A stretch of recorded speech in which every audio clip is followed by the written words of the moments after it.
Assalamualaikum warahmatullahi wabarakatuh. Innal hamdalillah nahmaduhu wa nasta'inuhu wa nastaghfiruh wa na'udzu billahi min shururi anfusina wa min sayyiati a'malina.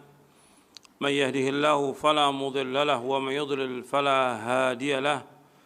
Asyhadu an la ilaha illallah wahdahu la syarika lahu wa asyhadu anna Muhammadan abduhu wa rasuluh. يا أيها الذين آمنوا اتقوا الله حق تقاته ولا تموتن إلا وأنتم مسلمون يا أيها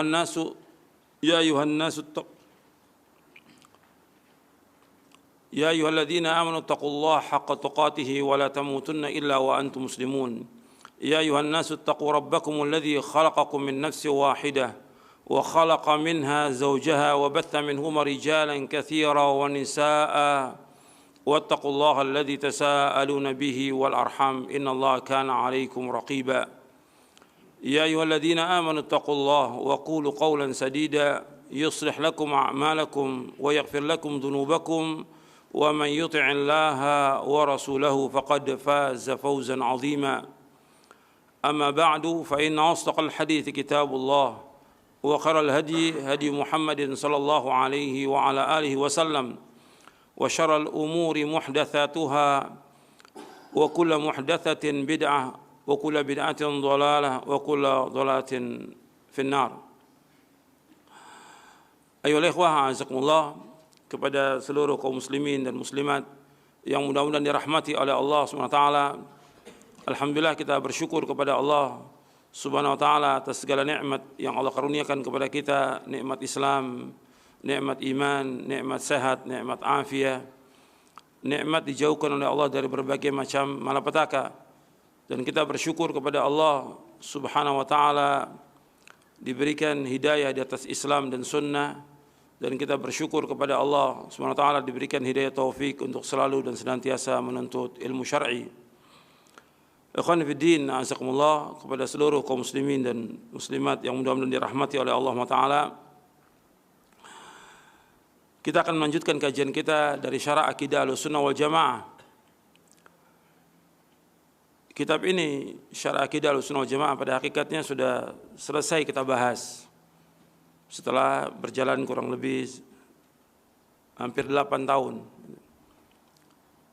Tetapi karena banyaknya kaum muslimin dan muslimat yang baru tahu tentang akidah salaf, tentang manhaj salaf, dan sebagian besar juga baru ngaji, maka saya mengulangi tentang masalah akidah ini karena ini merupakan masalah yang penting. Terlebih lagi kalau kita lihat banyak juga para dai, para ustadz, para khatib, para penceramah yang tidak tahu tentang akidah ini, yang tidak tahu tentang akidah Ahlussunnah wal Jamaah. Banyak orang menyebut mereka mengikuti Ahlussunnah wal Jamaah, tapi kenyataannya jauh dari Ahlussunnah wal Jamaah. Pengakuan banyak orang ngaku Ahlussunnah wal Jamaah, tapi secara akidah sangat jauh dengan apa yang diwahyukan oleh Allah kepada Nabi-Nya Muhammad SAW, yang diyakini dan dipahami oleh para sahabat dan diamalkan oleh mereka, yang diyakini oleh para tabi'in, tabi'ut tabi'in, dan para imam, para imam-imam yang dimuliakan oleh Allah. Jadi akidah ini banyak yang mereka tidak tahu. Mereka hanya mengaku aja mengikuti akidah ini Ahlussunnah, tapi kenyataannya mereka jauh. Maka kajian seperti ini harus sering diulang, sering diulang, supaya orang paham tentang akidah ini, tentang akidah Ahlussunnah wal Jamaah, tentang manhaj Ahlussunnah wal Jamaah, tentang akidah salaf, manhaj salaf, harus sering diulang sehingga orang betul-betul tahu tentang akidah ini, tentang manhaj ini, tahu betul, sehingga mereka berjalan di atas jalan ini. Karena banyak orang juga, kalau yang tadi saya sebutkan, yang pertama umumnya kaum muslimin tidak tahu. Yang kedua yaitu para dai, para ustadz, para kiai, itu mereka tidak tahu tentang akidah Ahlussunnah wal Jamaah.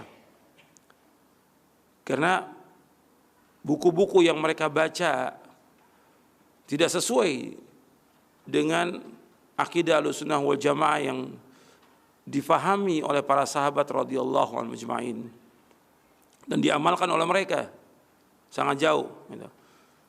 Karena sudah tersebar buku-buku dari firqah-firqah yang sesat yang dibaca oleh kaum muslimin dan juga oleh para dai, para ustadz. Yang ketiga, adanya orang-orang yang intisab, artinya menisbatkan dirinya kepada salaf, menisbatkan dirinya kepada Ahlussunnah, tapi mereka tidak tahu, hanya tahu secara umum aja, secara global, tetapi secara rinci tidak tahu. Kita harus tahu dengan rinci, dan dalam buku ini, dalam buku Syarah Aqidah Ahlussunnah wal Jamaah ini, sejelaskan rincian dari Syarah Aqidah Ahlussunnah wal Jamaah. Meskipun belum seluruhnya, tapi itu insya Allah sudah banyak mencakup dari apa yang diyakini dan dipahami oleh salafus saleh. Jadi ikhwan fillah, azakumullah, ini penting untuk kita ulang dan terus kita ulang supaya betul-betul akidah ini menjadi keyakinan. Sebab orang ketika dia belajar, ketika dia nuntut ilmu, yang pertama kali dari nuntut ilmu itu, yang dipelajari itu ilmu itu benar atau tidak.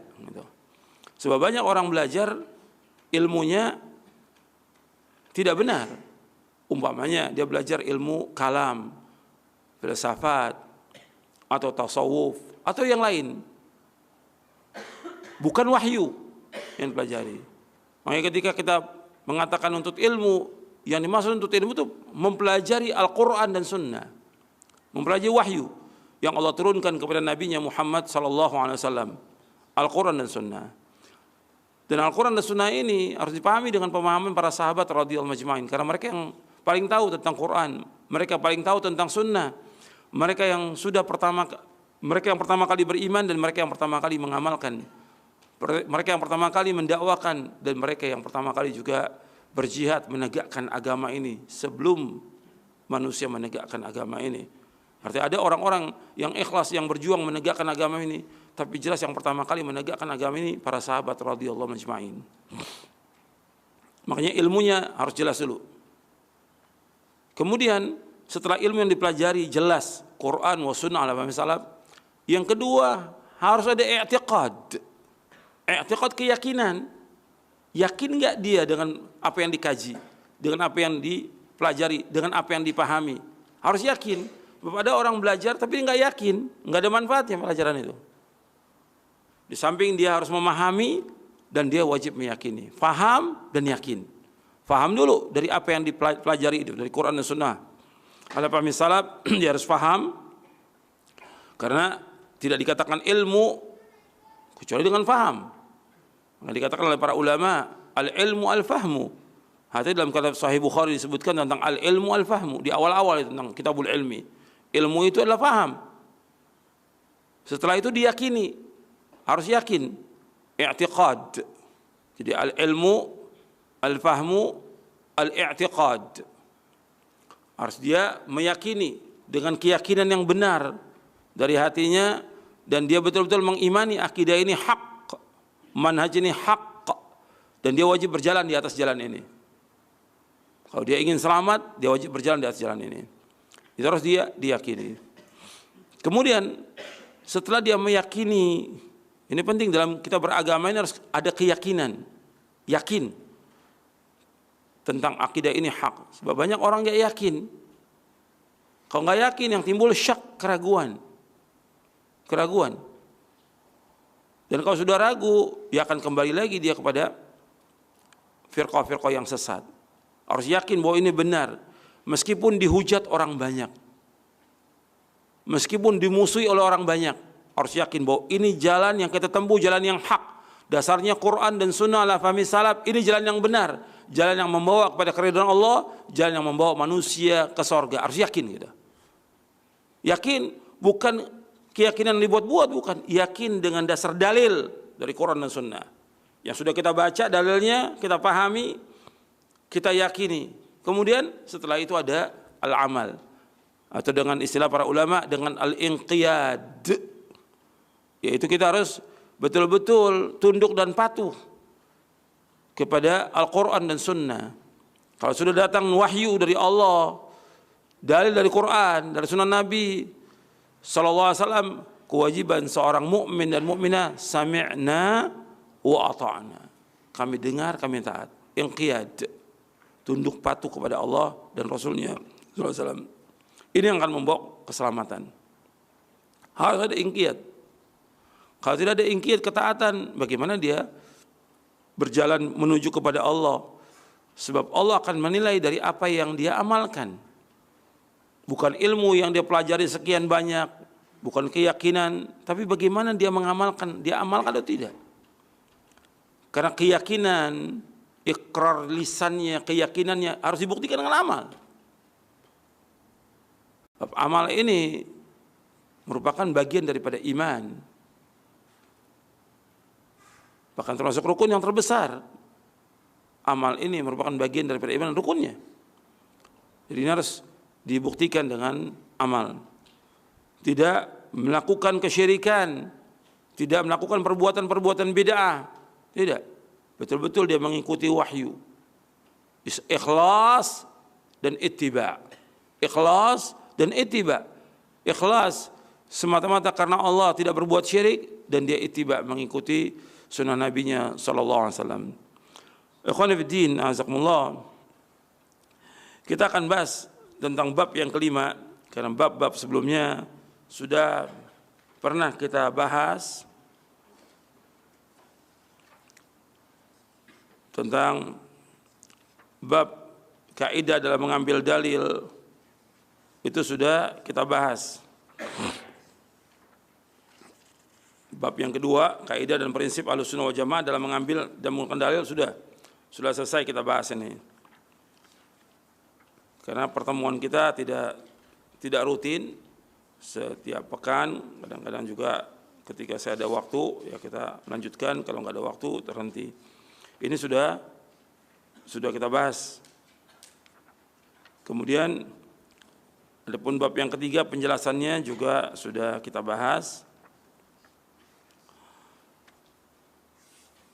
Bab yang keempat tentang beberapa karakteristik akidah Ahlussunnah wal Jamaah, nanti antum bisa baca bahwa masalah akidah Ahlussunnah wal Jamaah ini yaitu yang jelas sumbernya. Artinya dalam kita beragama ini harus jelas dalilnya gitu. Bukan kata orang, bukan kata orang banyak, bukan kata kiai, bukan kata ustadz, bukan kata guru, tapi kata dalil. Kemudian juga di antara keautentikan akidah ini bahwa akidah ini berpegang pada prinsip taslim. Artinya kita wajib tunduk dengan Quran dan Sunnah. Akal ini wajib tunduk dengan Quran dan Sunnah. Ya kalau sudah dalil, sami'na wa ata'na. Maka orang beriman itu enggak dikatakan dia beriman sampai dia menyerah kepada apa yang Allah dan Rasulnya tetapkan. Allah berfirman dalam surah An-Nisa, surah yang keempat, ayat 65, Allah berfirman, "Fala wa rabbika la yu'minuna hatta yuhakkimuka fima shajara bainahum, thumma la yajidu fi anfusihim harajan mimma qadaita wa yusallimu taslima." Demi Rabbmu, mereka tidak akan beriman sehingga mereka menjadikan kamu Muhammad sebagai hakim terhadap apa yang mereka proseskan dalam mereka. Kemudian mereka tidak dapat dalam hati mereka rasa haraj, rasa sempit, rasa tidak senang dengan apa yang kau putuskan, dan mereka tunduk dengan setunduk-tunduknya. Wa yusallimu taslima. Mereka harus taslim, tunduk, menyerah, dan menerima semua apa yang Allah dan Rasulnya, apa yang Allah wahyukan dan apa yang Rasulullah SAW sabdakan. Kemudian akidah Ahlussunnah sejalan dengan fitrah dan sesuai dengan akal yang sehat. Tentang akal sudah kita bahas. Kemudian mata rantai sanadnya sampai kepada Rasulullah SAW dan para sahabatnya. Artinya akidah ini, akidah salaf, mana salaf ini, mata rantainya sanadnya sampai kepada Rasulullah SAW. Itu di bab yang keempat, yang mata rantainya sampai ke Rasulullah. Jadi enggak terputus. Jadinya mata rantai emas ini, silsilatul dzahab gitu. Sedangkan firqah-firqah yang sesat itu akidah mereka, manhaj mereka sampai kepada pemimpinnya, tokohnya. Makanya firqah-firqah yang sesat penisbatan mereka kepada tokohnya akidah itu. Apakah itu Syiah, apakah itu Khawarij, Mu'tazilah, Murji'ah, Maturidiyah, Asy'ariyah atau yang lainnya. Itu dinisbatkan kembali kepada tokohnya. Kemudian akidah salaf, manhaj salaf ini jelas dan gamblang. Jelas, gamblang. Enggak ada kesamaran sama sekali. Kemudian bebas dari kerancuan. Enggak ada kerancuan, enggak ada kontradiksi, enggak ada kesamaran. Semuanya jelas. Kemudian akidah Ahlussunnah wal Jamaah merupakan faktor utama bagi kemenangan dan kebahagiaan abadi dunia dan akhirat. Jadi, kalau orang mau bahagia, ikuti akidah ini. Dan akidah ini merupakan akidah yang dapat mempersatukan umat Islam. Akidah ini akidah yang utuh, kokoh dan tetap langgeng sepanjang masa. Karena Quran dan Sunnah itu nggak bisa berubah. Nggak bisa berubah, tetap utuh dari zaman Nabi SAW sampai hari kiamat. Karena wahyu ini mutlak dan maksum. Sedang perkataan manusia, ide manusia, akal manusia mesti berubah-ubah.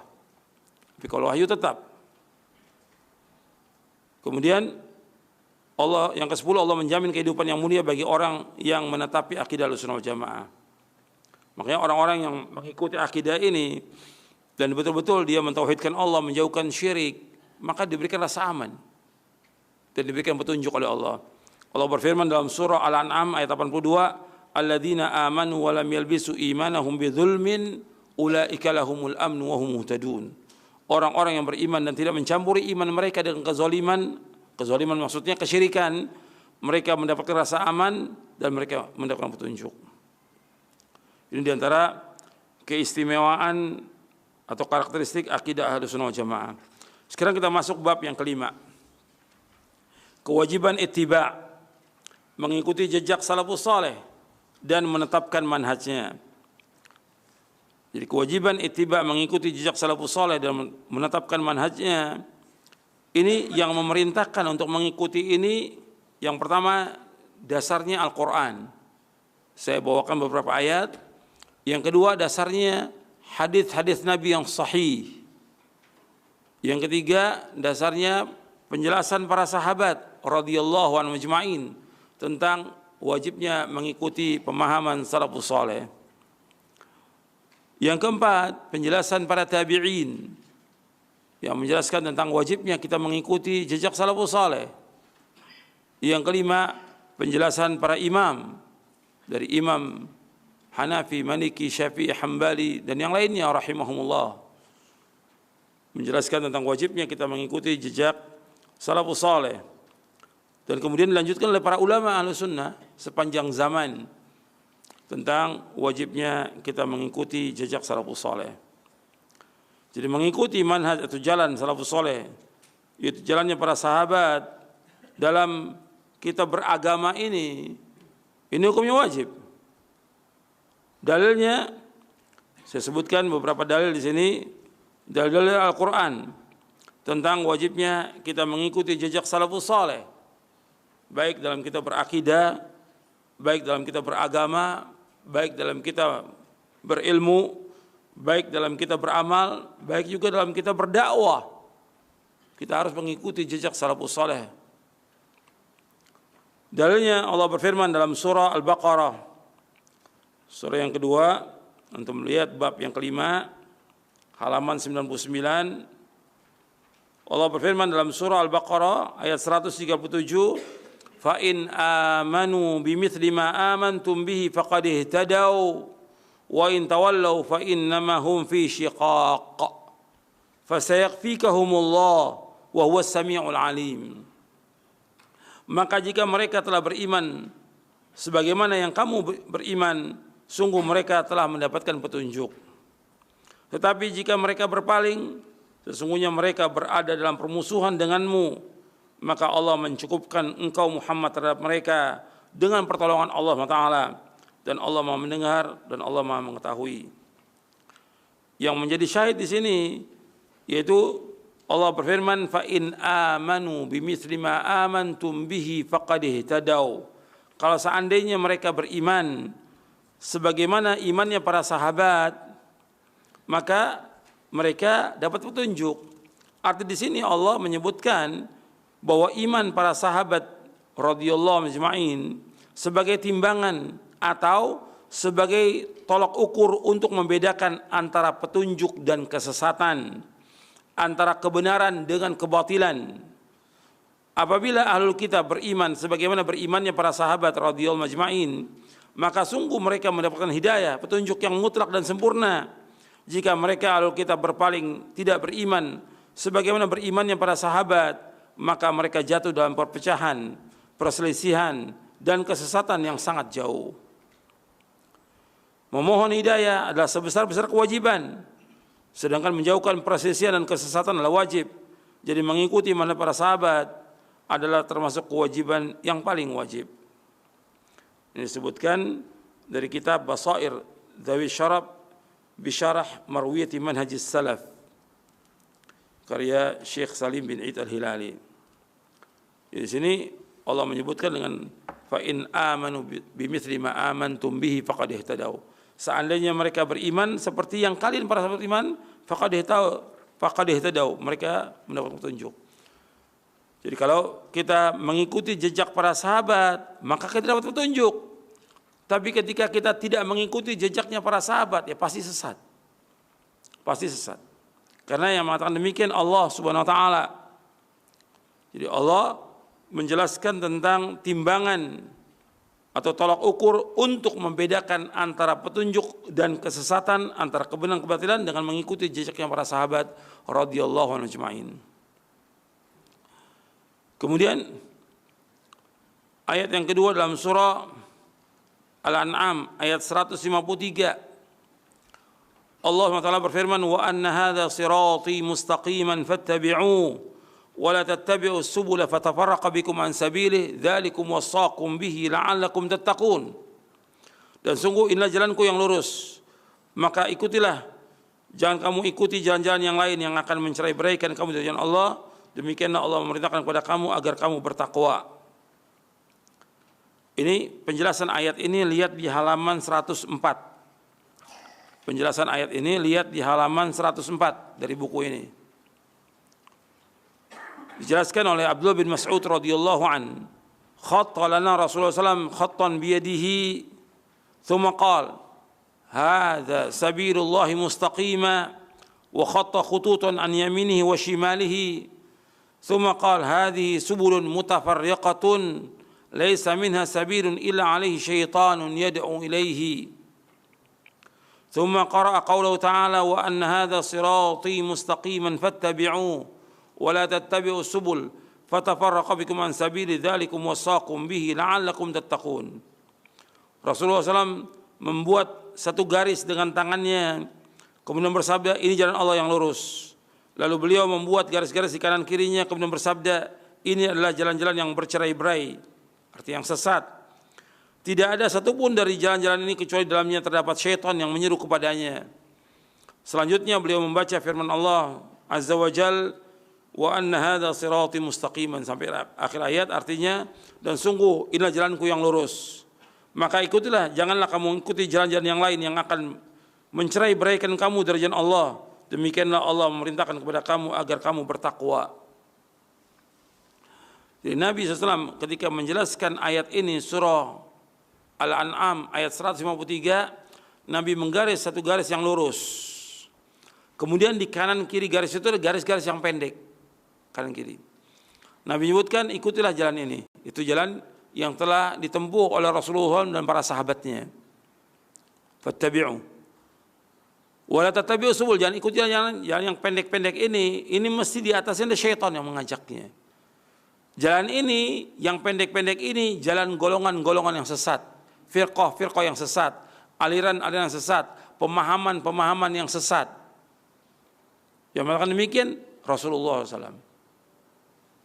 Di hadis iftiraqul ummah, dan juga hadis ini, artinya Nabi menyebutkan hadhihi subulun mutafarriqatun laisa minha sabilun illa li syaitan yad'u ilaihi. Ini jalan-jalan yang bercerai-berai, tidak ada satu jalan ini melainkan di atasnya ada syaitan yang mengajak kepadanya. Jadi mesti setiap golongan yang sesat, firqah yang sesat, pemahaman yang sesat, aliran itu mesti ada syaitan yang mengajak. Dan dai-dainya pun Nabi menyebutkan tentang dai-dai itu, yaitu Nabi menyebutkan dalam hadis yang sahih riwayat Bukhari dan Muslim, doa ala abwabi jahannam. Dai-dainya yang menyeru, yang mengajak ke jalan itu Nabi menyebutkan yaitu dai-dai yang berada di tepi jurang jahannam. Man ajabahu qadhafuhu fiha, kata Nabi. Barang siapa yang memenuhi panggilan para dai itu akan dimasukkan dia ke neraka jahannam. Ya, Nabi sudah menyebutkan itu. Jadi jalan ini ada syaitan yang mengajak kepadanya.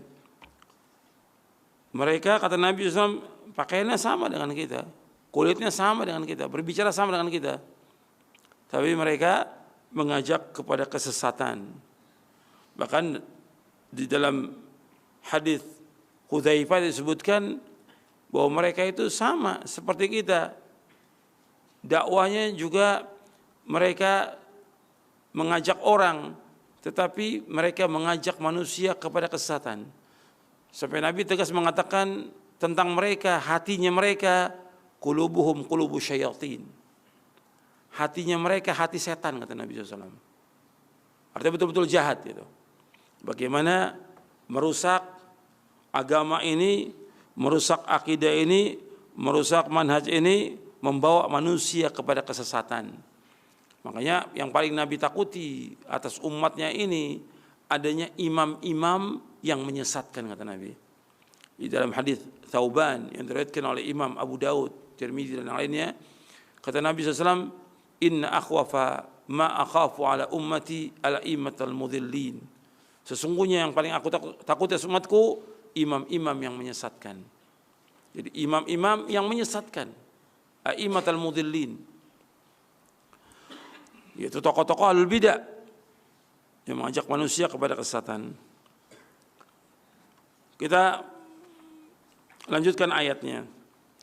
Jadi jalan menuju kepada Allah ini dengan dasar ayat ini dalam surah Al-An'am ayat 153 di halaman 100 ini dan juga 104, itu hanya satu. Jadi jalan menuju kepada Allah itu hanya satu jalan yang membawa manusia kepada keselamatan, keredoan, ke sorga, hanya satu. Yaitu jalan yang telah ditempuh oleh Rasulullah SAW dan para sahabatnya radhiyallahu anhum ajma'in. Maka Ibnu Qayyim menjelaskan bahwa jalan yang mengantarkan seseorang kepada Allah hanya satu. Tidak ada seorang pun yang dapat sampai kepada Allah kecuali melalui jalan ini. Jalan yang satu ini, jalan yang telah ditempuh oleh Rasulullah SAW dan sahabatnya. Ini jalan yang dikatakan sirat al-mustaqim. Kemudian ayat selanjutnya, ayat yang ketiga dalam surah An-Nisa di ayat 115, Allah SWT berfirman, wa man yushaqiqir rasula min ba'di ma tabayyana lahul huda wa yattabi' ghaira sabilil mu'minin nuwallihi ma tawalla wa nuslihi jahannam wa sa'at masira. Dan barang siapa yang menentang Rasul, itu Rasulullah SAW, setelah jelas kebenaran baginya dan mengikuti jalan yang bukan jalan kaum mukminin, kami biarkan di dalam kesesatan yang telah dilakukannya itu, dan kami akan masukkan dia ke neraka jahanam, dan itu seburuk-buruk tempat kembali. Surah An-Nisa ayat 115. Ayat ini menunjukkan bahwa menyalahi jalannya kaum mukminin, itu jalannya para sahabat, sebagai sebab seorang terjatuh ke dalam jalan-jalan kesesatan dan diancam dengan dimasukkan ke neraka jahanam. Ayat ini juga menunjukkan bahwasanya mengikuti Rasulullah SAW merupakan sebesar-besar prinsip dalam Islam yang mempunyai konsekuensi wajibnya umat Islam untuk mengikuti jalannya kaum mukminin. Sedangkan jalannya kaum mukminin pada ayat ini adalah keyakinan, perkataan dan perbuatan para sahabat radhiyallahu anhum ajma'in. Karena ketika turunnya wahyu tidak ada seorang yang beriman kecuali para sahabat.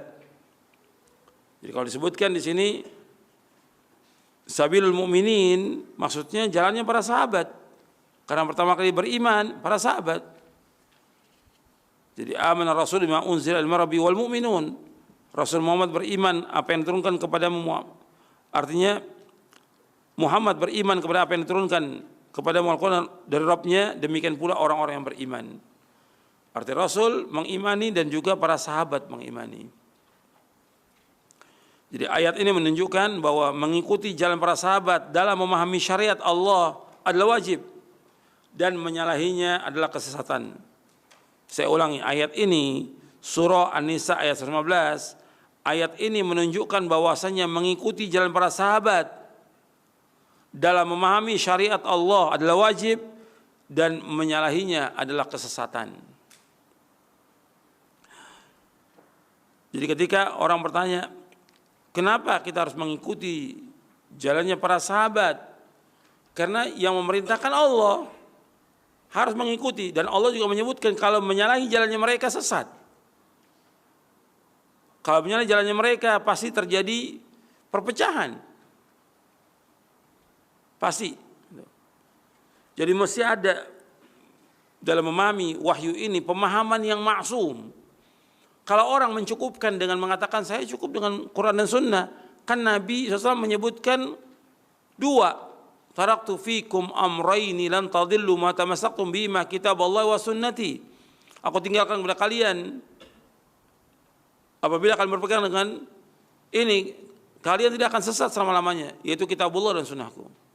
Aku tinggalkan dua perkara yang kalau kalian berpegang dengan dua perkara ini, kalian tidak akan sesat selama-lamanya. Kitabullah dan sunnahku. Penjelasan Nabi tentang kitabullah dan sunnah ini harus dipahami dengan pemahaman sahabat. Karena yang paling faham tentang Quran dan sunnah para sahabat. Yang sudah mengamalkan Quran dan sunnah para sahabat. Allah memuji para sahabat dan Rasul memuji para sahabat, dan Allah mewajibkan kita untuk mengikuti para sahabat agar manusia semuanya selamat dan mendapatkan ridha Allah dan mereka masuk surga. Sebab kalau diserahkan kepada pemahaman manusia, ya akan ada beribu-ribu pemahaman. Kalau orang mengatakan saya berpegang pada Quran Sunnah, cuma ayat ini menurut saya maknanya begini. Yang satu mengatakan menurut saya pendapatnya begini, saya begini. Berapa ribu pemahaman akan rusak agama ini. Maka harus ada satu pemahaman yang maksum, yang Allah sudah jamin selamat. Itu pemahaman para sahabat.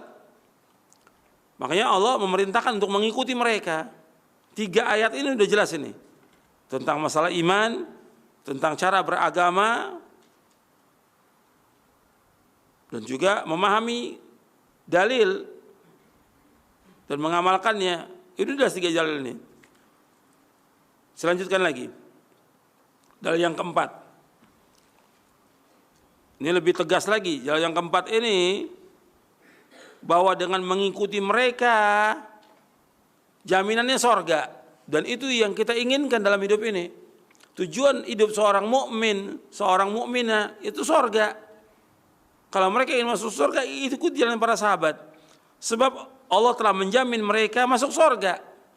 Allah berfirman dalam surah At-Taubah, surah yang ke-9 ayat 100, "Was-sabiquna al-awwalun minal muhajirin wal ansar walladzina ittaba'uhum bi ihsan radhiyallahu anhum wa radu an wa 'adda lahum jannatin tajri tahtal anharu khalidina fiha abada dzalikal fawzul 'adzim." Orang-orang yang terdahulu lagi yang pertama-tama masuk Islam di antara orang-orang muhajirin ansar dan orang-orang yang mengikuti mereka dengan baik, Allah ridho kepada mereka dan mereka pun ridho kepada Allah. Allah menyediakan bagi mereka surga-surga yang mengalir di bawahnya sungai-sungai, mereka kekal dalamnya selama-lamanya. Itulah kemenangan yang besar. Di sini Allah menyebutkan generasi yang pertama dari umat ini, dari orang yang pertama kali masuk Islam, muhajirin dan ansar. Kalimat ini Allah abadikan dalam Al-Quran dan juga dalam hadis Nabi yang sahih. Nabi mendoakan muhajirin dan ansar. Muhajirin artinya orang-orang yang hijrah dari Mekah ke Madinah. Dan mereka tetap teguh dengan imannya dan berjuang menegakkan agama ini sampai mereka wafat dalam keadaan mereka beriman. Ini muhajirin. Ansar adalah orang-orang yang di Madinah, yang tinggal di Madinah, yang mereka pertama kali beriman dan mereka menolong Nabi dan para sahabatnya untuk menegakkan agama ini sampai mereka wafat. Allah menyebutkan di sini bahwa orang-orang yang terdahulu yang pertama masuk Islam dari Muhajirin Ansar dan orang-orang mengikuti mereka dengan baik. Allah memberikan syarat di sini, mengikuti mereka dengan baik. Artinya bukan hanya mengikuti mereka saja, tapi mengikuti mereka dengan baik. Artinya betul-betul dia mengikuti dengan keterangan dalil dari Quran dan Sunnah, memahami dengan pemahaman mereka, beragama dengan cara beragama mereka, dan mengamalkannya. Maka Allah redha kepada mereka, dan mereka pun redha kepada Allah. Artinya untuk mendapatkan redhonya Allah, kita wajib mengikuti jejaknya mereka, jejaknya para sahabat radhiyallahu anhum ajmain. Mereka redha dengan apa yang Allah telah berikan kepada mereka, redha mereka. Para sahabat, orang-orang yang redha, makanya Allah redha kepada mereka. Mereka redha dengan mengikuti Nabi Muhammad SAW, dengan berjuang bersama Nabi dalam keadaan susah dan payah mereka redha. Kehidupan mereka, hidupnya sederhana, pas-pasan hidupnya. Ada di antara sahabat yang kaya ada, tapi yang terbanyak mereka hidupnya pas-pasan. Seperti Salman Al-Farisi, Abu Dzar Al-Ghifari, Abu Hurairah, banyak lagi ya, Bilal dan yang lain banyak. Ratusan sahabat. Mereka hidup dengan apa adanya. Mereka redha dengan apa yang Allah sudah takdirkan buat mereka. Mereka zuhud dengan dunia ini, nggak tamak dengan dunia. Mereka berjuang, siap untuk berjuang menegakkan agama ini. Siap mereka. Mereka redha dengan kesulitan, kesusahan, cobaan, ujian, dan juga kehidupan ini. Maka Allah redha kepada mereka. Jadi mereka harus redha dulu dengan apa yang Allah telah wajibkan kepada mereka, dengan apa yang Allah takdirkan kepada mereka. Mereka redha, maka Allah redha. Makanya kalau kita ingin dapat redha, ikuti jejak mereka. Karena orang yang sukses di dunia ini pertama kali para anbiya wa rasul. Kalau kita mau tahu orang sukses, sukses itu artinya orang yang dijamin masuk surga dan dijauhkan dari neraka, itu sukses. Dengan dasar dalil dari Quran. Itu baru dikatakan orang itu sukses. Nah, orang yang sukses di muka bumi ini yang pertama kali yaitu para anbiya wa rasul alaihi wasallam. Yang kedua, para sahabat. Para sahabat sukses, maka Allah menyebutkan di akhir ayat ini, dzalikal fawzul azim. Itulah kesuksesan yang besar. Itulah keberhasilan yang besar. Itulah kemenangan yang besar. Setelah apa?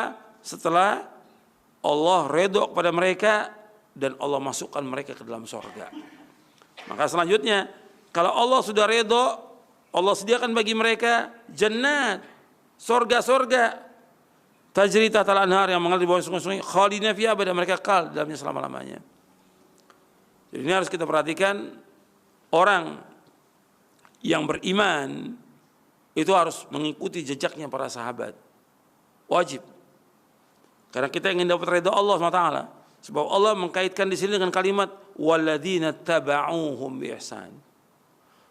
Orang yang hidup sesudah para sahabat, yaitu yang pertama kali tabi'in, tabi'ut tabi'in, terus sampai kita di sekarang ini, sampai nanti hari kiamat, harus mengikuti jejaknya para sahabat. Sebab Allah mengatakan di sini walladzina taba'uhum, dan orang mengikuti mereka para sahabat. Makanya Allah redha pada mereka. Jadi ayat ini sebagai hujah bahwa mana para sahabat radhiyallahu anhum adalah benar. Orang yang mengikuti mereka akan mendapatkan keridhaan dari Allah dan disediakan bagi mereka surga. Mengikuti mana mereka adalah wajib atas setiap mukmin. Kalau kita tidak mau mengikuti, maka mereka akan mendapatkan hukuman dan tidak mendapatkan ridha Allah. Ini harus diperhatikan ini. Jadi kita mengikuti mereka dengan baik. Jadi bukan hanya kita sekedar intisab, pengakuan Ahlussunnah wal Jamaah, pengakuan salaf, bukan. Tapi Allah menyebutkan walladzina taba'um bi ihsan, dengan baik, dengan ilmu, dengan dalil tadi yang saya sebutkan. Faham dalil tentang manhaj ini, tentang cara beragama ini. Kemudian kita meyakininya, kemudian kita mengamalkannya dengan ikhlas dan ittiba. Ini harus seperti itu. Banyak orang-orang yang intisab pada salaf tapi manhajnya beda, jauh sudah dengan manhaj para sahabat. Jadi betul-betul kita harus mengulang kembali dan belajar kembali tentang ini. Kemudian yang kelima, Allah berfirman dalam surah Ali Imran ayat 110. Allah berfirman, kuntum khaira ummatin ukhrijat lin-nasi ta'muruna bil ma'ruf wa tanhauna 'anil munkar wa tu'minuna billah. Walau amana ahlul kitab lakana khairan lahum minhumul mu'minuna wa aktsaruhumul fasiqun. Allah berfirman dalam surah Ali Imran ayat 110, kuntum khaira ummatin, kalian sebaik-baik umat, ukhrijat linnas, yang dikeluarkan di tengah-tengah manusia, ta'muruna bil ma'ruf wa tanhauna 'anil munkar, menyuruh yang ma'ruf, mencegah yang munkar, wa tu'minuna billah, dan beriman kepada Allah. Walau amana ahlul kitab lakana khairan lahum, kalau seandainya ahlul kitab itu beriman, itu lebih baik buat mereka. Minhumul mu'minun wa aktsaruhumul fasiqun, di antara mereka ada orang beriman dan kebanyakan mereka adalah orang yang fasik. Allah menyebutkan dalam ayat ini tentang para sahabat. Ketika ayat ini turun, khitab ayat ini kuntum, kalian, dikatakan kalian, yaitu khitab ayat ini kepada para sahabat yang ada di hadapan Nabi SAW. Para sahabat radhiyallahu anhum, kalian sebaik-baik umat. Jadi kalau orang dikatakan sebaik-baik umat, pertama kali para sahabat. Kalau umat Islam ini ingin menjadi sebaik-baik umat Islam, kewajiban mereka mengikuti jejaknya para sahabat. Jadi kalau umat Islam dikatakan sebaik-baik umat, mereka wajib mengikuti jejak para sahabat. Kemudian ciri para sahabat yang Allah sebutkan dalam ayat ini, dan ini penting untuk dipahami oleh semuanya, terutama untuk para dai, yaitu ta'muruna bil ma'ruf wa tanhauna 'anil munkar, menyuruh yang ma'ruf, mencegah yang munkar, wa tu'minu billah, dan beriman kepada Allah. Arti beriman jelas di awal, dia harus iman, kemudian menyuruh yang ma'ruf. Ini penting dalam kita beragama ini harus ada amar ma'ruf munkar. Dan kebanyakan kalau kita lihat tidak ada amar ma'ruf munkar. Amar ma'ruf munkar artinya menyuruh yang ma'ruf, wa tanhauna 'anil munkar, mencegah yang munkar. Ma'ruf yang paling ma'ruf adalah tauhid, munkar yang paling munkar adalah syirik. Perhatikan tuh, ma'ruf yang paling ma'ruf adalah tauhid, munkar yang paling munkar adalah syirik. Dan ini harus tegak. Ketika tidak dilaksanakan amar ma'ruf munkar, maka akan terjadi berbagai macam bencana yang ada di umatnya. Yang pertama kali bencana dalam masalah agama. Ketika tidak ada amar ma'ruf munkar, dibiarkan orang dengan berbagai macam pemahaman, dengan berbagai macam golongan, dengan berbagai macam kesesatan. Para dai, para ustadz diam, tidak menjelaskan kepada umat sesat. Dan ini fitnah dalam agama yang besar. Dan musibah yang besar, musibah dalam agama. Ketika orang tidak tahu jalan bagaimana menuju kepada Allah, ketika orang tidak tahu jalan bagaimana beragama yang benar, nggak tahu. Kewajiban para dai menjelaskan jalan ini, jalan yang hak ini. Dalam menjelaskan, ya masih ada amar ma'ruf munkar. Menjelaskan kepada mereka ini hak, ini batil, ini tauhid, ini syirik, ini sunnah, ini bid'ah, ini jalan yang Allah, ini jalan yang sesat. Harus jelas. Ketika nggak dijelaskan, orang nggak akan tahu. Dan ini amar ma'ruf munkar, harus ada, nggak boleh diam. Dari zaman para sahabat tegas itu. Ketika salah langsung diingatkan. Ketika mereka melanggar dihukum. Ini amar ma'ruf munkar. Yang ada sekarang enggak, dibiarkan. Yang dijaga oleh mereka yang penting persatuan. Enggak ada dalam Islam seperti itu. Persatuan kalau di atasnya tidak di atas asas amar ma'ruf munkar. Harus di atas tauhid. Makanya dikatakan oleh para ulama bahwa kalimat tauhid asas tauhidil kalimah. Kalimat tauhid asas tauhidil kalimah. Kalimat tauhid merupakan asas untuk mempersatukan umat. Kalimat tauhid asas tauhidil kalimah. Kalimat tauhid merupakan asas untuk mempersatukan umat. Bahwa kalau nggak ada amar ma'ruf munkar, ya nggak akan tegak agama ini. Seluruh nabi, seluruh rasul alaihi wasallam diutus oleh Allah sebagai rasul, sebagai nabi untuk menegakkan ini. Amar ma'ruf, nahi munkar. Ini yang nggak ada sekarang ini. Ini nggak tegak amar ma'ruf munkar. Jadi ketika orang salah dalam memahami agama, ketika orang berbuat syirik, ketika orang berbuat bid'ah, semua diam. Mesti para dai menjelaskan ini yang sunnah, ini yang bid'ah, ini yang benar, ini yang salah. Jangan orang mengatakan ya kita masing-masing dalam kita beragama, nggak bisa. Masing-masing beragama berkaitan antara muslim dengan kafir. Ketika sama muslim harus ada amar ma'ruf nahi munkar. Ini tegaknya agama ini. Dan ini harus. Kalau enggak ya rusak. Pertama adalah masalah agama ini. Yang kedua masalah dunia. Masalah dunia ketika orang tidak menegakkan agama, Allah akan turunkan azab. Ketika turun azab, ya terjadi semua seperti yang kita lihat sekarang ini. Adanya orang-orang yang berbuat kemungkaran, maksiat, dosa-dosa yang besar mereka lakukan, apa itu syirik, bid'ah, apakah homoseks, perzinaan, musik-musik, lagu, riba, homer, judi dan yang lainnya dilakukan, ya Allah turunkan azab. Seperti yang kita lihat, adanya gempa, adanya tsunami, adanya gunung meletus, adanya banjir, ada yang lain karena tidak tegaknya amar ma'ruf munkar. Makanya Allah akan binasakan ketika orang-orang tidak amar ma'ruf munkar. Maka ciri para sahabat itu tegakkan amar ma'ruf munkar. Seperti yang pernah saya sampaikan kepada antum juga. Hatta masalah kecil. Antum lihat ketika terjadi di Masjid Kufah. Di Masjid Kufah itu orang-orang cuma berzikir aja. Ada pemimpin halakohnya, kata pemimpin halakohnya, halilumiyah, sabihumiyah, kabirumiyah. Ucapkan Allah 100. Ucapkan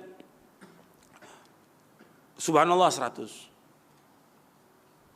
Ucapkan takbir 100. Ibnu Mas'ud melihat, kenapa kalian seperti ini? Yang tidak dilakukan oleh para sahabat. Ibnu Mas'ud menjadikan contoh, yang tidak dilakukan oleh para sahabat. Kok kalian melakukan begini? Sahabat nggak pernah lakukan. Kenapa kalian nggak menghitung dosa-dosa kalian? Apa kata mereka? Jawaban mereka, kami melakukan sesuatu yang baik, niat kami baik. Apa kata Ibnu Mas'ud? Wa kam min murinil khair linusibahu. Betapa banyak orang-orang yang ingin kebaikan nggak sesuai dengan sunnah, nggak sesuai dengan sahabat. Akhirnya apa? Awalnya bid'ah yang kecil dengan zikir. Zikir dianjurkan dalam Al-Quran, zikir dianjurkan dalam sunnah. Tapi zikir yang mereka lakukan dengan apa? Dengan cara berjamaah. Nabi nggak contohkan zikir berjamaah. Nabi SAW nggak mencontohkan zikir berjamaah. Nabi orang yang paling banyak berzikir. Di muka bumi ini nggak ada orang yang paling banyak berzikir kecuali Rasulullah SAW. Yang kedua, orang yang paling banyak berzikir di muka bumi para sahabat. Tapi nggak pernah ada riwayat Nabi dengan para sahabat berzikir berjamaah. Nggak ada. Maka ditegur oleh Ibnu Mas'ud radhiyallahu anhu. Dari riwayat yang sahih. Bukan zikirnya, tapi kaifiat zikirnya yang mereka lakukan salah. Maka ditegur. Kata perawi hadis ini, aku lihat mereka yang tadi berzikir ini justru mereka bergabung dengan siapa? Dengan Khawarij. Untuk memerangi siapa? Ali bin Abi Thalib radhiyallahu anhu, Khalifatul Rasyid. Khalifah yang keempat yang dijamin masuk surga. Yang dicintai oleh Allah dan Rasulnya Ali bin Abi Thalib radhiyallahu anhu. Diperangi oleh siapa? Khawarij. Jadi awalnya zikir seperti ini berjamaah, bid'ahnya kecil, dianggap ringan bid'ahnya, lama-kelamaan menjadi besar sampai jadi pemahaman, dia gabung dengan Khawarij untuk memerangi siapa? Ali bin Abi Thalib radhiyallahu anhu. Ini terjadi dan riwayat yang sahih. Ada di buku, saya bawakan dalam buku Mulia dengan Manhaj Salaf. Riwayat itu. Jadi ini amar ma'ruf nahi munkar harus tegak ini. Ciri para sahabat amar ma'ruf nahi munkar. Jadi para dai nggak boleh diam. Justru Allah akan selamatkan orang-orang yang menegakkan amar ma'ruf nahi munkar. Dalam beberapa ayat Al-Quran Allah sebutkan bahwa Allah selamatkan manusia ini yang menegakkan amar ma'ruf nahi munkar. Antum bisa lihat ayatnya dalam Al-Quran supaya ini jelas ini, karena ini tidak tegak. Para dai yang ada dakwahnya ya umum aja, tidak mengingatkan manusia terhadap kesyirikan, terhadap bid'ah, dan juga para pejabat juga sama seperti itu juga, membiarkan orang-orang berbuat zina, melakukan homo, minum khamar, syirik, riba dan yang lain dibiarkan oleh mereka. Maka Allah murka. Ini harus tegak amar ma'ruf nahi munkar, nggak boleh diam manusia. Allah menyelamatkan orang-orang yang melakukan amar ma'ruf nahi munkar.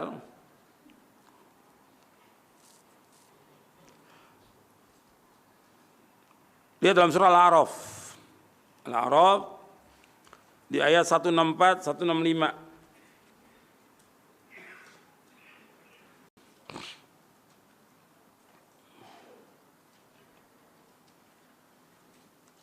Allah berfirman, wa idh qalat ummatun minhum lima ta'iduna qauman illahu muhlikuhum aw mu'adzibuhum 'adzaban syadida qalu ma'dziratan ila rabbikum wa la'allahum yattaqun falamma nasu ma dzukiru bihi anjayna alladhina yanhauna 'anis su' wa akhadna alladhina zalamu bi'adzabin ba'isin bima kanu yafsuqun.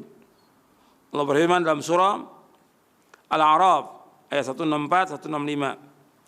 Ingatlah tatkala satu umat di antara mereka berkata, kenapa kalian menasihati satu kaum yang Allah pasti membinasakan mereka atau mengadab mereka dengan adab yang pedih. Qalu ma'dziratan. Mereka mengatakan, ini saya untuk beralasan di depan Allah, supaya saya bebas, nggak dituntut oleh Allah di hari kiamat nanti. Nanti Allah akan tanya, kenapa kamu nggak menegur? Kenapa kamu nggak menyuruh yang ma'ruf? Kenapa kamu tidak mencegah yang mungkar? Maka dia mengatakan, ma'dziratan rabbikum, sebagai alasan kepada Allah bahwa saya sudah ingatkan mereka. Saya sudah sampaikan tentang tidak boleh berbuat syirik, tidak boleh berbuat bid'ah, tidak boleh berbuat maksiat, tapi mereka masih lakukan. Dan di sini mereka masih berharap wala'allahum yattaqun, agar mereka bertakwa. Artinya kita nggak boleh putus asa dalam dakwah ini. Meskipun terus mereka berbuat dosa, maksiat, syirik, terus dakwah ini nggak boleh berhenti untuk negara Allah.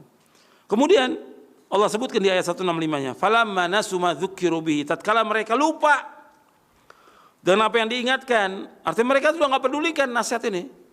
Dakwah ini dakwah yang hak, amar ma'ruf nahi munkar, mengingatkan orang jangan berbuat syirik, jangan berbuat bid'ah, jangan berbuat maksiat, nggak dihiraukan oleh mereka.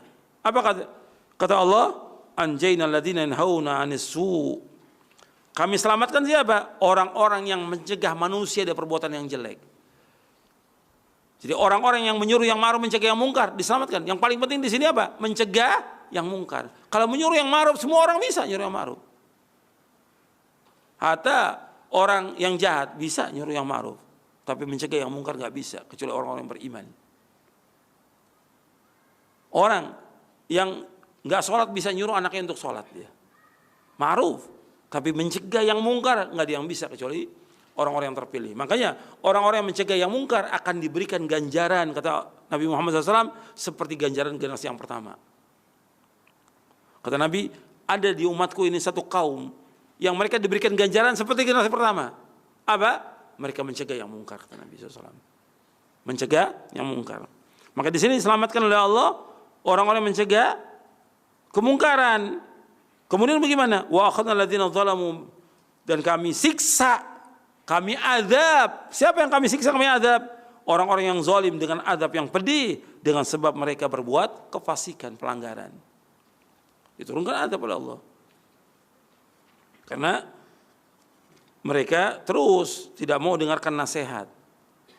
Makanya manfaat orang mencegah yang mungkar ini manfaat. Makanya ciri para sahabat itu menyuruh yang ma'ruf, mencegah yang mungkar. Dan ini harus ada di tengah umat ini.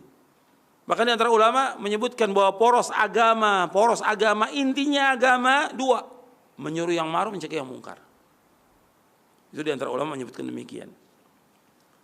Nanti dari situ semua tuh yang ma'ruf ada, tentang kita mengajarkan kebaikan, mengajarkan ilmu bermanfaat, bertauhid kepada Allah dan yang lainnya. Itu semua ma'ruf. Kemudian mencegah yang mungkar, mencegah perbuatan-perbuatan syirik, kemudian bid'ah, kemudian perbuatan-perbuatan yang keji. Makanya Allah akan selamatkan siapa? Yaitu orang-orang yang muslih. Antum lihat satu lagi ayatnya. Surah Hud.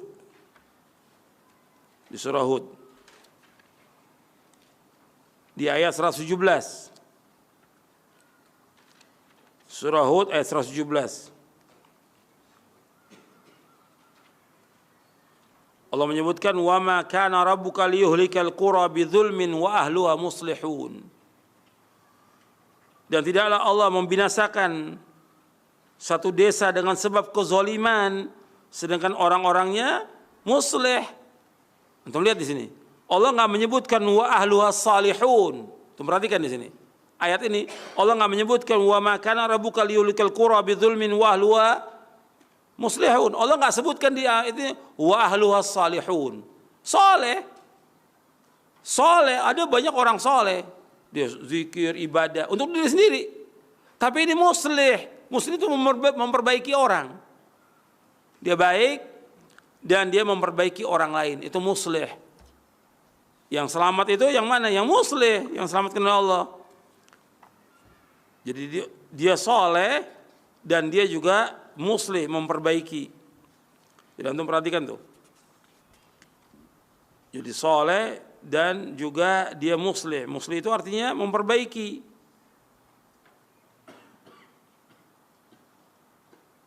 Makanya ketika disebutkan tentang istilah Ahlussunnah wal Jamaah itu disebutkan oleh Nabi, yaitu orang-orang yang menegakkan ini, itu orang-orang saleh. Sebab ini penting dalam kita beragama ini, sebab banyak udah orang-orang jauh dari agama ini. Jadi harus dia memperbaiki apa yang rusak. Antum lihat di buku Syarah Akidah di halaman 40.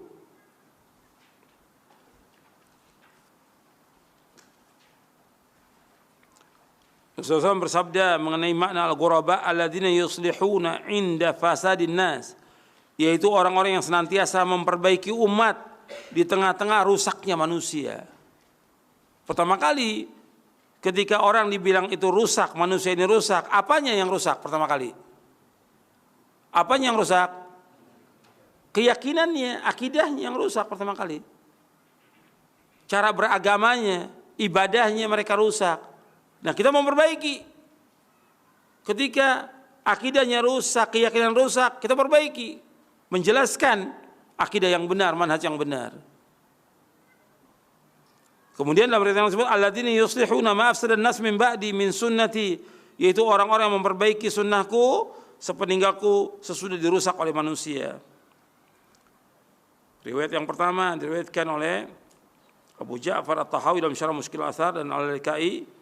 Yang kedua riwayat Tirmidzi. Jadi kita harus jadi orang-orang yang muslih, memperbaiki. Jadi bukan hanya saleh tapi muslih.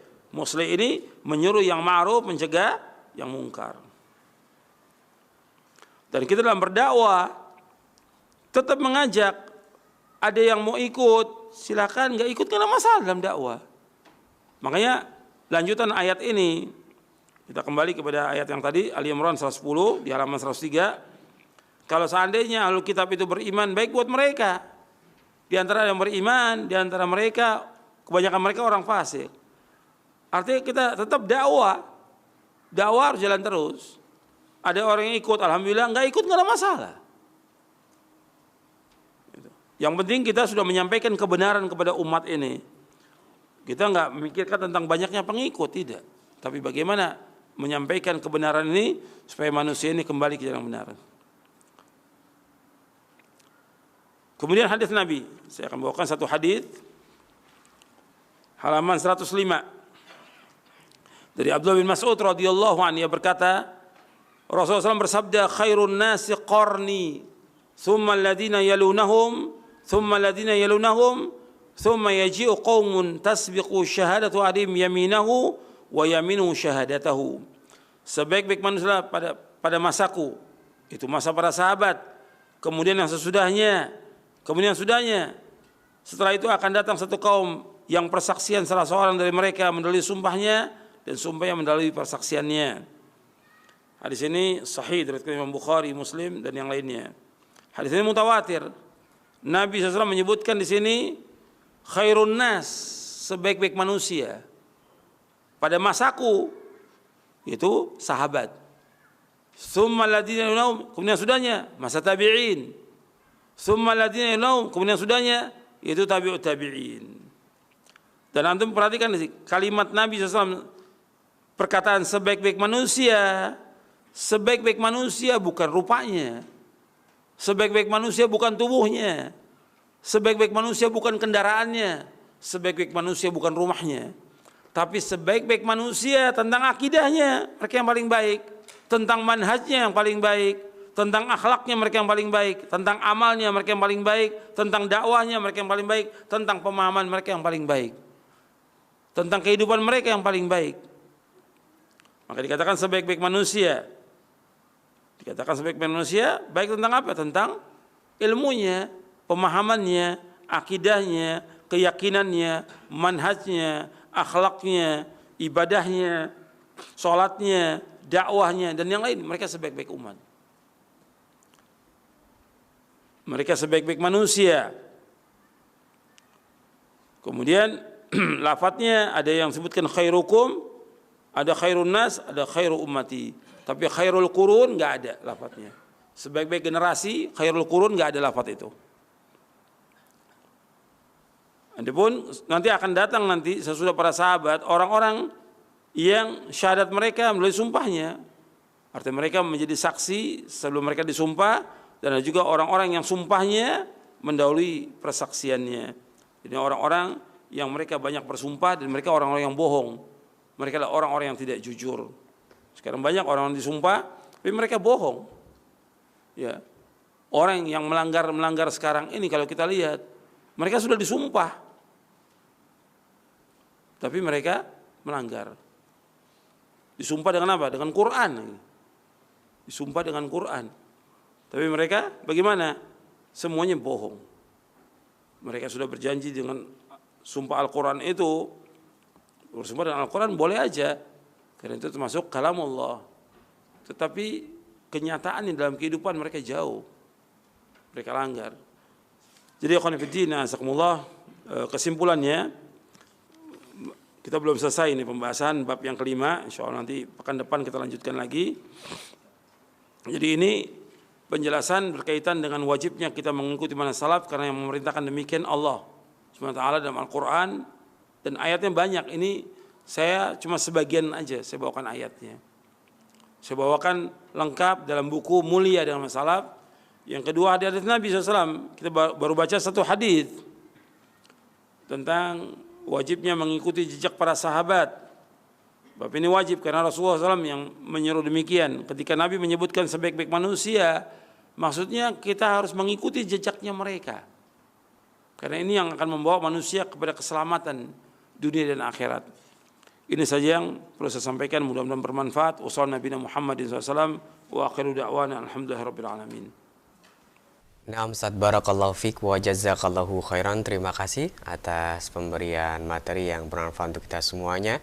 Semoga Allah mudahkan kita untuk mendapatkan ilmu dan faedah-faedah tersebut bisa kita amalkan dalam aktivitas ketaatan pada Allah Subhanahu wa taala dan dalam rangka mengikuti sunnah Nabi Shallallahu alaihi wasallam.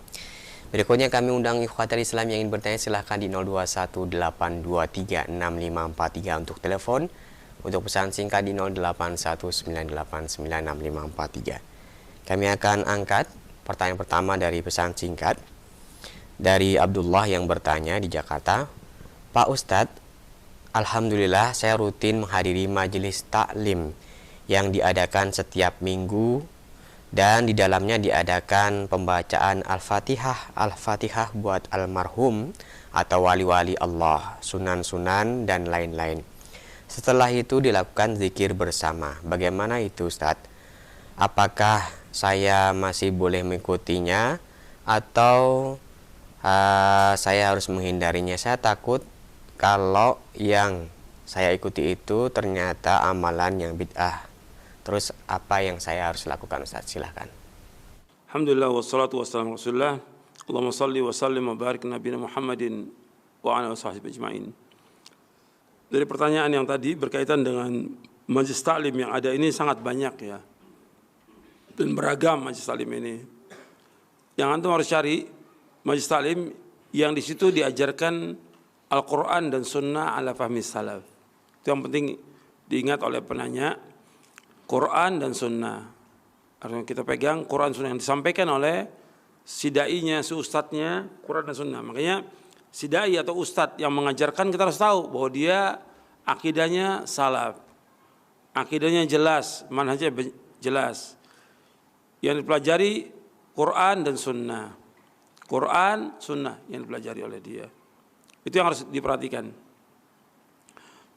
Kemudian yang tadi ditanyakan berkaitan dengan pengiriman bacaan, kembalinya kepada dalil. Ada enggak contoh dari Nabi Muhammad SAW bahwa Nabi mengirimkan bacaan Al-Fatihah kepada istrinya Khadijah bintu Khuwailid radhiyallahu anha karena sudah meninggal. Begitu juga kepada anak-anaknya. Enggak ada riwayat yang seperti itu.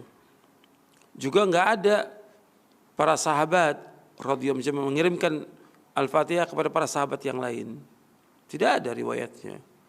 Begitu juga tidak ada para sahabat mengirimkan bacaan Al-Fatihah kepada Rasulullah sallallahu alaihi wasallam.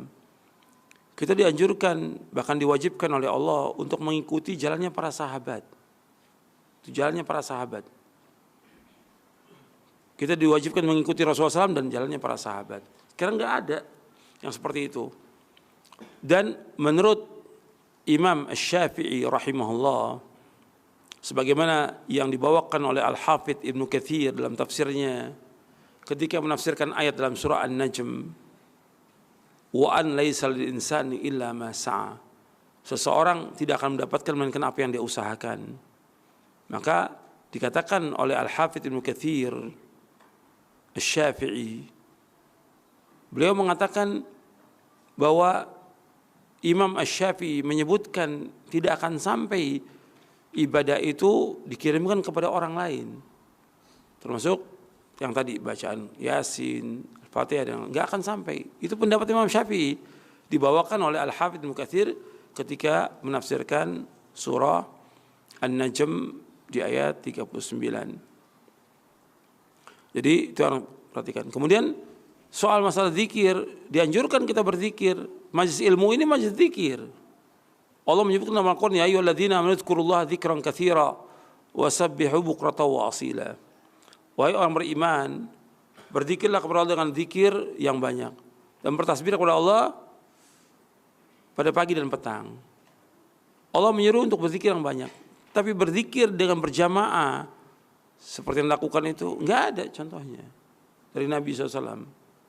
Tadi sudah saya sebutkan Nabi yang paling banyak berzikir dan sahabat yang paling banyak berzikir. Kemudian yang perlu diperhatikan lagi, majelis taklim itu yang harus diperhatikan, majelis taklim itu harus mengajarkan ilmu. Artinya majelis taklim itu kan majelis ilmu, mesti diajarkan ilmu. Buka umpamanya kitab akidah, tafsir, hadis, dibacakan kepada umat, dijelaskan syarahnya.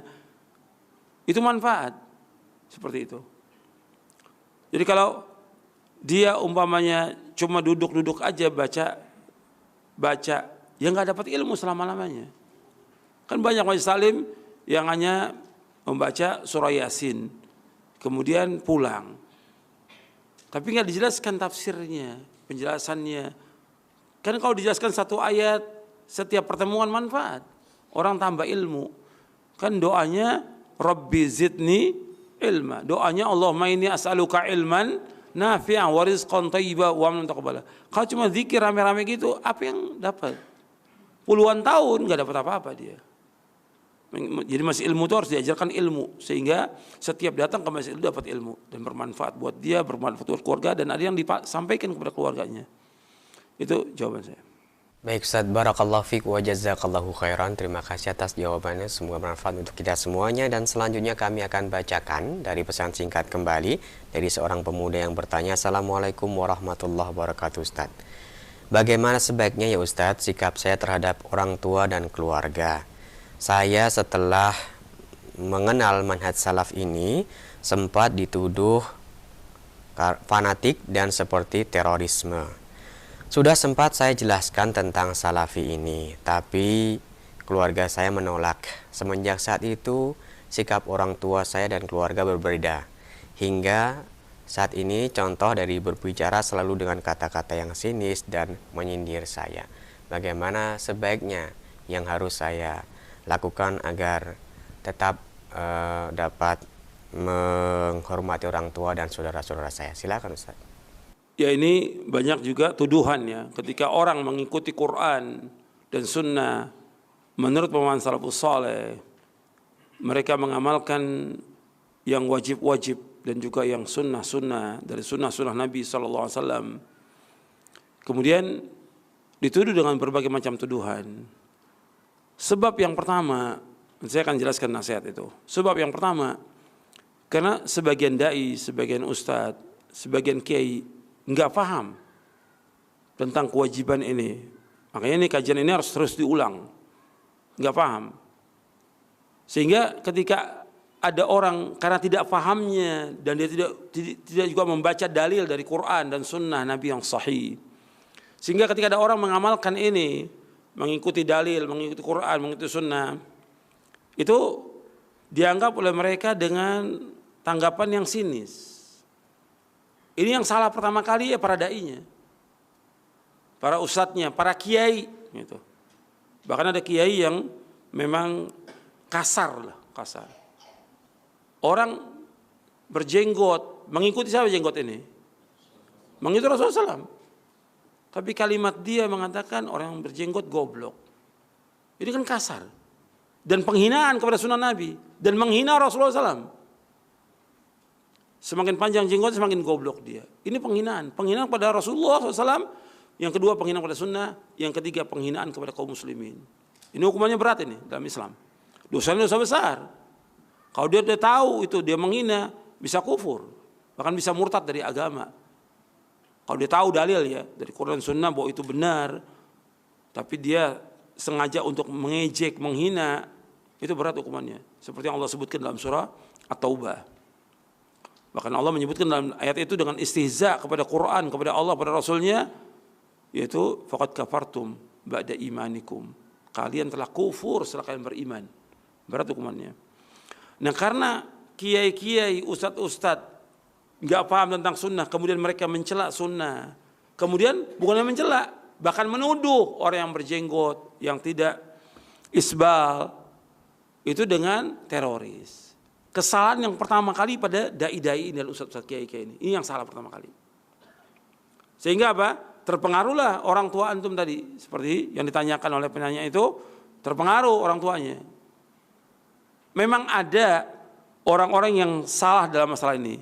Artinya ada sebagian kecil dari orang-orang yang mengikuti pemahaman yang sesat. Bukan salaf loh, sesat. Pemahaman khawarij, takfiri. Seperti apa? Mengebom, merusak. Nah segelintir orang ini yang berjenggot ini yang merusak. Ini sesat pemahaman mereka ini. Mengkafirkan penguasa, orang yang berbuat dosa besar, kafir dan yang lainnya. Ngebom. Ini Islam gak pernah mengajarkan. Rasul gak pernah mengajarkan. Kita juga dalam dakwah gak pernah mengajarkan. Ini sesat. Sehingga disebarkan pemahaman ini oleh orang kiai-kiai ini. Itu lihat tuh, yang berjenggot itu ngebom segala macam. Sehingga yang ada di benak sebagian orang tua yang awam, yang mereka gak pernah nuntut ilmu. Wah ini ciri orang teroris ya berjenggot. Gitu. Yang dosa pertama kali yang besar dosanya siapa? Kiai-kiai ini, para dai, para ustadz ini. Yang kedua para pejabat yang nggak ngerti agama. apakah dari angkatan bersenjata, dari Polri atau yang lainnya. Pejabat-pejabat ini juga nggak ngerti agama, tapi ngomong tentang agama pejabat ini. Digeneralisir semuanya. Memang ada yang salah orang berjenggot, yang dia mengikuti pemahaman yang sesat. Harus pahami dulu, ini pemahaman sesat, ngebom, mengkafirkan, sesat. Kemudian katakan bahwa orang yang berjenggot teroris, kesimpulannya. Sehingga orang tua itu dari dia melihat TV, baca koran, apalagi sekarang dengan media sosial, dipahami orang berjenggot teroris. Ini salah. Yang pertama kali berjenggot Rasulullah SAW, apa yang dianggap Rasulullah teroris? Dosa besar, bahkan bisa kafir orang itu. Menuduh Rasulullah dengan tuduhan-tuduhan yang nggak benar. Jadi harus dipahami dulu, ini udah salah. Sekarang udah terjadi yang seperti ini. Nah, sekarang sikap bagaimana seorang anak kepada orang tuanya? Ya, sikap anak wajib dia berbuat baik kepada orang tuanya. Wajib birrul walidain. Wajib dia untuk berbuat bakti pada orang tuanya. Jelaskan dengan pemahaman yang benar. Saya nggak ikut. Bapak sebaiknya ikut aja pengajian saya.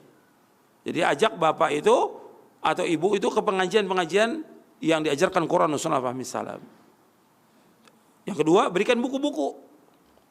Buku-buku tentang dalil-dalil dari Quran Sunnah ini. Apakah tentang akidah, tentang manhaj, begitu juga tentang prinsip dasar Islam, begitu juga tentang sholat, sampai dia paham. Yang ketiga, yaitu nggak boleh lepas kita doa. Mendoakan dia terus supaya diberikan hidayah oleh Allah. Baik di waktu siang, di waktu malam, di saat-saat dikabulkan doa, doakan orang tua kita, keluarga kita agar paham. Yang keempat, kalau memang sudah kita berusaha yang maksimal demikian tetap masih dimarahi oleh orang tua, kemudian mereka sinis, enggak ada masalah. Enggak masalah. Tetap kita berbuat baik, gitu. Itu cobaan buat kita. Itu cobaan dalam dakwah. Begitulah dakwanya para sahabat dulu juga sama, dimusuhi oleh keluarganya ketika mulai pertama kali dakwah. Itu yang bisa saya sampaikan. Mungkin yang lain, pertanyaan lain. Baik Ustaz, barakallahu fiik wa jazakallahu khairan. Terima kasih atas jawabannya. Selanjutnya kami bacakan kembali pertanyaan dari seorang ibu. Assalamualaikum Ustaz, saya dan suami berbeda pandangan dalam manhaj. Alhamdulillah saya sudah hijrah dan mengikuti manhaj salaf. Tapi suami tidak meyakini kalau yang saya ikuti itu yang paling benar. Karena ada subhat di pikirannya, katanya Islam itu ada 73 golongan. Tapi hanya satu yang masuk surga. Nah, pemahaman suami saya, dia bilang kita tidak tahu mana yang paling benar. Bagaimana saya menyikapi suami Ustadz dan menjelaskan tentang subhat tersebut? Jazakumullahu khairan, silakan. Iya, sebenarnya mudah. Artinya suami ibu yang ibu tanyakan itu, dia berpendapat itu dengan dalil. Artinya benar dalilnya. Bahwa 73 golongan itu Nabi sebutkan umat Islam, yang insya Allah nanti pekan depan kita bahas. Itu kata Nabi umat Islam berpecah menjadi 3 golongan. 72 masuk neraka, 1 yang masuk surga. 1 yang masuk surga itu artinya orang mengikuti Quran dan Sunnah menurut pemahaman para sahabat. Kalau dia masih ragu tentang 1 golongan itu, ya 1 golongan itu bukan dakwahan, bukan khayalan, bukan yang lainnya, tapi ilmu, amal. Kita lihat dong ilmunya, dalilnya yang disampaikan. Yang kedua, amalnya. Jadi 1 golongan itu yang mengikuti para sahabat, yang betul-betul dia mengilmui, betul-betul dia mengilmu dakwah dia. Yang kedua meyakini. Yang ketiga mengamalkannya. Dan itu kita berusaha. Jadi ketika kita mengajak orang kepada Quran Sunnah Fahmi Salaf, bukan ini tazkiyah, bukan. Bukan kita mensucikan diri kita, tidak sama sekali. Justru ini kita menjelaskan ini jalan yang benar. Kita berusaha untuk mengikuti jalan ini. Gitu. Itu yang harus kita sampaikan kepada kaum muslimin. Bukan mengatakan, wah berarti kajian ini menganggap paling benar sendiri. Tidak, justru ini kajian yang benar Quran Sunnah. Benar memang benar. Dan kita akan meniti jalan ini. Gitu. Itu yang kita jalankan. Jadi harus jelaskan kepada dia. Makanya diajak dulu dia kepada pengajian. Kalau belum, ya sabar. Gitu. Perbedaan. Kadang-kadang pendapat ada aja suami istri. Tapi harus sabar. Kalau nggak sabar yang ada ya nanti perceraian. Harus sabar. Sampai pun kadang-kadang dia udah ngerti tentang manhaj. tapi dia masih susah untuk sholat berjamaah, juga harus sabar. Atau ada beberapa sunnah yang belum dilaksanakan, ya harus sabar. Doakan dia agar dapat hidayah dari Allah Taala. Tapi terus kita berusaha bagaimana membujuk dia, merayu dia untuk dapat mengikuti kajian yang benar. Itu perlu waktu, di samping doa-doa yang kita panjatkan kepada Allah Subhanahu wa taala. Itu harus sabar. Kalau nggak sabar, ya mungkin ada setahun orang bisa berubah, ada 2 tahun, bahkan ada yang suami istri sudah 10 tahun. Si istri udah ngaji 10 tahun, suaminya belum. Bisa berubah. Itu perlu waktu dan perlu kesabaran gitu. Kalau nggak sabar ya seperti yang tadi saya katakan, ya perceraian yang ada terjadi, rugi dia, rugi juga anaknya nanti. Wallahu a'lam. Satu lagi. Baik Ustaz, terima kasih atas jawabannya, semoga bermanfaat, dan kami berikan kesempatan satu penelpon untuk Anda yang ingin bertanya. Silahkan di 0218236543. Mohon pertanyaan Anda sesuai dengan pembahasan yang saya telah sampaikan. Halo, silahkan di 0218236543 untuk Anda yang bertanya kepada Ustadz pada kesempatan pagi hari ini. Halo. Halo. Halo, Assalamualaikum. Waalaikumsalam warahmatullahi. Dengan Bapak siapa di mana? Dengan Abu Iskandar di Depok. Silakan Bapak, agak sedikit bergeser agar suaranya lebih jelas ya. Silakan Pak. Assalamualaikum Pak Ustadz. Waalaikumsalam warahmatullahi. Mau tanya, Ana alhamdulillah udah dapat hidayah mengenal sunnah. Tapi semenjak itu Ana juga merasakan banyak cobaan, sakit di badan, ya kan? Bahkan kalau sholat pun sekarang sulit berjamaah karena merasa seperti mau jatuh atau gimana. Kira-kira apa yang harus Ana lakukan Pak Ustadz supaya Ana bisa istiqomah di atas sunnah ini ya Ustadz? Baik. Jazakallah. Baik, terima kasih Bapak atas pertanyaannya. Ditunggu jawaban dari Ustaz. Silakan Ustaz. Ya, berkaitan dengan masalah kita mengikuti Quran wa Sunnah salaf, ini wajib. Dan kita bersyukur kepada Allah diberikan hidayah di atas Islam dan Sunnah. Betapa banyak orang-orang yang belum diberikan hidayah di atas Islam dan Sunnah. Kita bersyukur kepada Allah Taala.